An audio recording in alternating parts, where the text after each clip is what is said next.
I found the key taped under the bottom drawer of Margaret's dresser.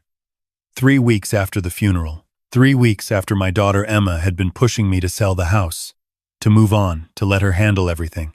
The key was small, brass, with a number engraved on it. Attached to it was a folded note in Margaret's handwriting. David open only with Samuel Greene present. Law offices of Greene and Associates. Don't tell anyone, especially Emma. I love you. M. My hands shook as I read it. Samuel Greene. I didn't know any lawyer by that name. Margaret had never mentioned him. And why couldn't I tell Emma? Dad? Emma's voice came from downstairs. You still up there? We should really start sorting Mom's clothes today. The estate sale company needs to come next week. I slipped the key and note into my pocket. Just a minute, I called back. Something about this felt wrong. Emma had been so eager, so insistent about selling the house quickly. At first, I thought it was grief, her way of coping. But now, holding this secret key, Margaret's warning echoed differently. Don't tell anyone, especially Emma. My wife had hidden this key. She'd left specific instructions, and she'd died 3 weeks ago without ever telling me about it. I was a retired high school history teacher, 67 years old. Margaret and I had been married for 41 years. I thought I knew her completely. We had 2 daughters, Emma, 38, a real estate agent, always busy, always stressed about money, and Sarah, 32, a pediatric nurse, the gentle one who'd held Margaret's hand through every chemo session. Margaret had lung cancer, stage 4. She'd fought it for 18 months before it won. Watching her fade had been the hardest thing I'd ever done. In those final weeks, she'd been so weak she could barely speak. But she never mentioned a safety deposit box. Never mentioned Samuel Greene. Why? I waited until Emma left that afternoon. Another showing. She said, though I noticed she'd been taking a lot of personal calls lately, stepping outside, lowering her voice. Once her car pulled away, I drove to the address on the note. Greene and Associates was in a modest office building in downtown Portland. The kind of place that handled wills and small business contracts, not anything flashy. The receptionist, a woman in her 50s with kind eyes, looked up when I entered. I'm David Morrison, I said, pulling out the key. I believe I have an appointment with Mr. Greene. Or I should have one. Her face changed immediately. Recognition? Then something else? Sadness? Maybe. Mr. Morrison. Yes. Mr. Greene has been expecting you. Please, come this way. She led me down a narrow hallway to a corner office. Samuel Greene stood when I entered, a man about my age, gray hair, wire-rimmed glasses, wearing a blue suit that had seen better days. He extended his hand, but his expression was grave. Mr. Morrison. David. Please, sit down. I'm very sorry for your loss. Thank you. But I'm confused. I found this key in my wife's belongings, with a note saying to come here. I don't understand what— Your wife retained my services 5 years ago, he interrupted gently. She came to me with a very specific request. She asked me to help her document something she discovered about your daughter Emma 5 years ago. The room seemed to tilt. What are you talking about? Samuel opened a drawer and pulled out a thick manila folder. Before we open the safety deposit box, I need to show you these preliminary documents. Your wife wanted you to understand the full picture. He paused. This is going to be very difficult, David. Is there anyone you'd like me to call? Someone to be here with you? Just tell me what's going on. He opened the folder.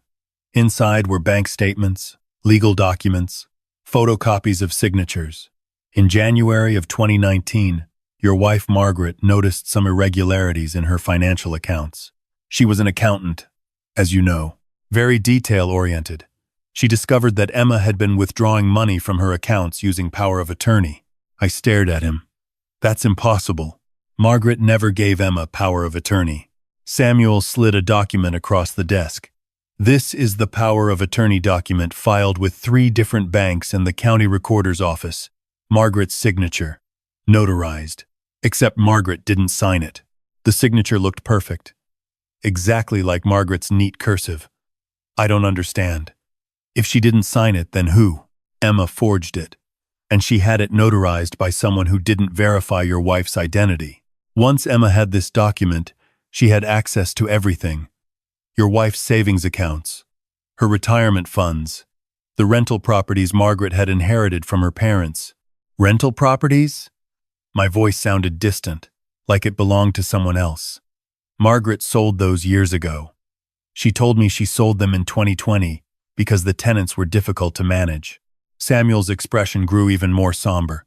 She didn't sell them, David. Emma did. Emma used the forged power of attorney to transfer the deeds to herself, then sold all 3 properties. The proceeds, approximately $180,000, went into Emma's accounts. The office walls seemed to be closing in. This couldn't be real. Emma was my daughter. She'd sat beside Margaret's hospital bed. She'd cried at the funeral. She'd hugged me and said, "We'll get through this together." "Dad, there's more," Samuel continued. Emma also withdrew $65,000 from Margaret's IRA, another $35,000 from her savings account. Over the course of 4 years, Emma took approximately $280,000 from your wife. I couldn't breathe. Why didn't Margaret tell me? Why didn't she go to the police? She was going to. But she needed ironclad evidence. Emma was smart about it. She took money gradually. Small amounts that might look legitimate if Margaret had actually given her power of attorney. Your wife knew that if she confronted Emma without proof, Emma would destroy everything and claim it was all a misunderstanding. So Margaret hired me. Together, we built a case. Samuel pulled out another document. Margaret also recorded something for you. It's in the safety deposit box. She wanted you to hear it from her. The bank was 2 blocks away. I walked there in a daze. Samuel beside me, saying nothing. The key opened box 2847. Inside was a single item, a small digital recorder. Samuel left me alone in the small viewing room. I pressed play. Margaret's voice filled the tiny space. Weak, raspy from the cancer, but unmistakably her. "David, if you're hearing this, I'm gone. I'm so sorry, sweetheart. I'm sorry I couldn't tell you while I was alive. I know you're confused. I know you're hurt. Let me explain. In January 2019, I was reviewing my bank statements. You know how I am about checking everything, and I noticed a $5,000 withdrawal I didn't remember making. When I called the bank, they told me it was withdrawn by Emma using power of attorney. I told them I never gave Emma power of attorney. That's when I knew. I went to Emma's house that afternoon. I was going to confront her. But when I got there, I saw her with a man. Later I found out he was a loan shark.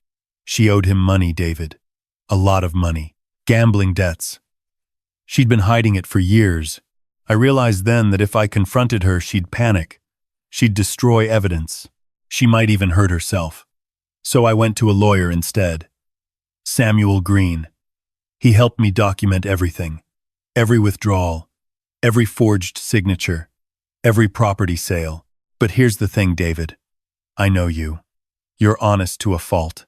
If I'd told you, you would have confronted Emma immediately. You would have tried to fix it, to help her, to protect her. And in doing that, she would have known we were onto her. She would have covered her tracks. We'd have no proof. So I kept it secret, even from you. Especially from you. It was the hardest thing I've ever done. Then, in March 2022, I got my cancer diagnosis. The doctor said I had maybe 2 years with aggressive treatment, maybe 3 if I was lucky. They wanted to start chemo right away. But here's what I realized: treatment would cost $15,000 a month. Our insurance would cover most of it, but the co-pays alone would drain what savings I had left. And if I spent that money on treatment, there'd be nothing left to prove what Emma did. She'd get away with it. She'd do it again. Maybe to you. Maybe to Sarah. I couldn't let that happen. So I chose.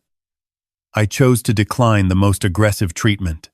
I chose to let my savings sit there, untouched, as evidence. Every dollar Emma stole, I documented. I could have stopped her at any time. But I let her keep going because each withdrawal was another nail in the coffin of her defense. I know what you're thinking. You're thinking I sacrificed my life for this. You're angry at me for not telling you. You're angry at Emma for what she did. You're angry at yourself for not seeing it. Don't be. I made my choice with a clear mind. The cancer was going to kill me regardless. The doctors were honest about that. Stage 4 lung cancer doesn't have happy endings, David. With treatment, I might have had 6 more months, maybe a year, but I would have been sick, miserable, spending our last time together in hospitals. Instead, I chose to spend my remaining time with you and Sarah. I chose to fight a different battle, and I chose to protect you and our other daughter from Emma's poison. There's something else you need to know. Sarah doesn't know anything about this.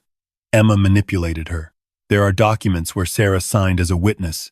Emma told her it was for a refinance, something innocent. Sarah is completely innocent in this. I set up a trust for her. Samuel has the details. It's protected from Emma. Make sure Sarah knows I don't blame her for anything. David, I need you to do something for me. Take all this evidence to the authorities. Press charges. Not because I want revenge, but because if Emma isn't held accountable, she'll do this to someone else. Her addiction won't stop, and I can't let another family suffer what we've suffered. I love you. I've loved you since I was 23 years old. 41 years of marriage. And I'd choose you again every single time. This wasn't about not trusting you. This was about protecting you the only way I knew how. The truth always wins, sweetheart. Even when I'm not there to see it. Goodbye, my love. The recording ended. I sat in that small room and cried. Not quiet tears, great, shaking sobs that came from somewhere deep in my chest. Margaret had known. She'd known for 5 years. She'd lived with that knowledge, that betrayal, that pain. She'd made an impossible choice, and she'd done it to protect me. Samuel drove me home. I couldn't speak, couldn't process what I'd heard. When we pulled into my driveway, Emma's car was there. I can stay, Samuel offered. If you want. I shook my head. No, I need to do this. Emma was in the kitchen, sorting through Margaret's recipe boxes.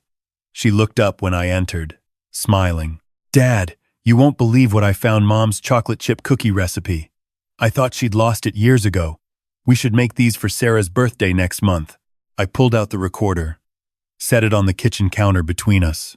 Her smile faltered. What's that? Your mother left me a message. Would you like to hear it? The color drained from her face. Dad, I can explain. Explain what, Emma? I haven't played it for you yet. She stared at the recorder like it was a bomb. Whatever Mom told you, she was sick. The medications made her confused. You can't believe. She hired a lawyer 5 years ago. She documented everything. The forged power of attorney. The properties you sold. The $280,000 you stole from her over 4 years. Emma's legs seemed to give out. She grabbed the counter for support. Dad, please. I was in trouble. I needed help. I was going to pay it all back. I swear, your mother declined cancer treatment, so she'd have money left as evidence against you. The words hung in the air like a death sentence. Emma's face crumpled. No. No, Dad. That's not. She wouldn't. She did. She chose to die, rather than let you get away with this. Emma slid to the floor, sobbing. I didn't know. I didn't know about the cancer when it started. Before that, I swear, I didn't know she was sick. It doesn't matter when you started. It matters that you didn't stop. Even when she was dying, you kept stealing from her. Even at her funeral, you were planning to steal from me next. The house. Everything.